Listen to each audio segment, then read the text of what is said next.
Well, here we are again. And another very strange week. Is there anything else other than strange weeks at the moment, I wonder? I'm very grateful that we've still a bit more freedom than most of the country. With much of the country in tiers 2 or 3, whatever that means, I think we can be grateful and can make the most of the freedom before I think the inevitable happens and we all get locked down again. There have been some inspiring stories over the past few weeks. There have been many people helping their communities in so many ways and doing some really extraordinary things. One story that's really touched me was on the news earlier today. A teacher had contracted coronavirus, but then really unfortunately had developed an infection, had lost parts of her arms and legs, so now has prosthetic arms and legs instead. This really lovely lady had been back to the school that she had taught at to see the children and to help them understand disability. She said her prosthetics were like having Lego. She admitted having felt very down at times, but that the messages from the school children when she was ill had kept her going.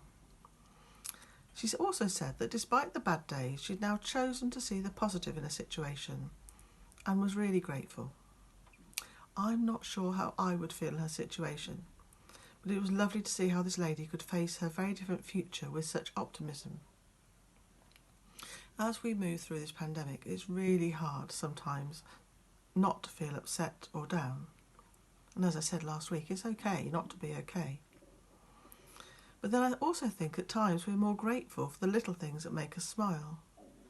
I had a day off this week and it just felt so lovely just to be in the countryside, in the sunshine. Sometimes just little things can bring us such joy. And joy is very different to happiness.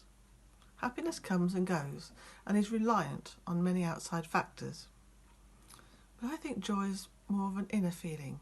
It's that warm feeling inside us, seeing the beauty of life around us, the beauty of the birds, the flowers, a rainbow. And I think it's also about knowing that whatever happens, we are loved. We are loved by God, and that nothing in the world can change his love for us. So I hope your week ahead will bring you that inner joy at times, especially as we celebrate harvest, a time when we can see that much in the world is still quite normal. The plants are still growing and producing fruits and grains. The rain still falls, the sun still shines, the crops are in, and the natural world is carrying on in its natural cycle. Having some inner joy, I hope, can help bring us some peace too. For love, joy and peace are woven together, and Jesus came to bring us those three gifts amongst many others. So I pray that God will grant you love, peace and joy, whatever you're doing and wherever you are this week. Amen.